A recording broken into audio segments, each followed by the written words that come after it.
मुंबई महापालिका हद्दीमध्ये तब्बल 164 अनधिकृत शाळा असल्याचं स्पष्ट झालंय।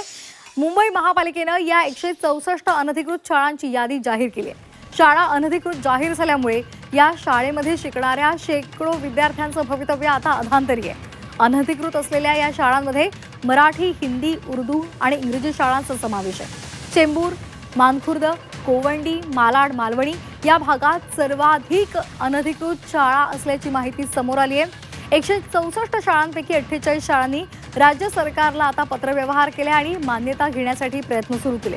पण जोपर्यंत त्या शाळांमधील विद्यार्थ्यांचं शैक्षणिक भवितव्य मात्र अधांतरीच असल्याचं सांगितलं जाते। 164 अनधिकृत शाळांमध्ये हजारांच्या संख्येनं विद्यार्थी शिकतायत अशी सुद्धा माहिती समोर आली आहे।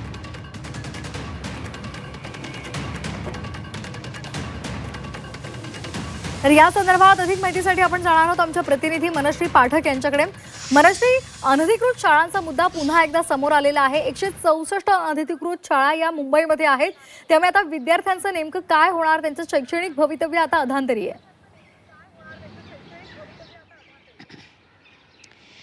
दरवर्षी नवं शैक्षणिक वर्ष सुरू होण्याच्या आधी मुंबई महापालिका अशा पद्धतीची शहरामधल्या अमान्यताप्राप्त शाळांची यादी ही प्रसिद्ध करत असते आणि त्याच प्रथेप्रमाणे यावर्षी सुद्धा ही यादी समोर आलेली आहे। या यादीमध्ये आता 164 शाळांची नावं आहेत की ज्या अमान्यताप्राप्त आहेत, म्हणजे ज्यांनी राज्य शासनाची, प्रशासनाची परवानगी घेतलेली नाही आहे। अमान्यताप्राप्त अशासाठी की वेगवेगळ्या निकषांमध्ये त्या शाळा बसत नाही आहेत। मात्र अर्थातच जेव्हा आपण बघतो की दरवर्षी नवीन शैक्षणिक वर्ष सुरू होण्याच्या आधी अशा पद्धतीची अमान्यता प्राप्त शाळांची यादी जाहीर केली जाते। या शाळांमध्ये प्रवेश घेऊ नये याकरता खरं तर पालकांना सूचित करण्याकरता ही यादी असते। मात्र त्याच वेळी या शाळांकडून सुद्धा आपल्याला मान्यता मिळावी याकरता हातघाईनं प्रयत्न सुरू होतात। अगदी या वर्षी सुद्धा आपण बघतोय की जरी 164 शाळा या अमान्यता प्राप्त असल्या तरी सुद्धा 48 शाळांना परवानगी मिळू शकते अशा पद्धतीची स्थिती आहे। तशा पद्धतीचे प्रयत्न दोन्ही बाजूंनी, शाळांच्या बाजूने आणि प्रशासनाच्या बाजूने सुद्धा केले जात आहेत।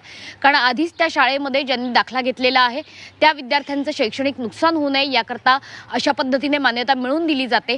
दुसऱ्या बाजूने स्वयं अर्थसहाय्य श्रेणीत सुद्धा अनेक शाळांना परवानगी मिळू शकते।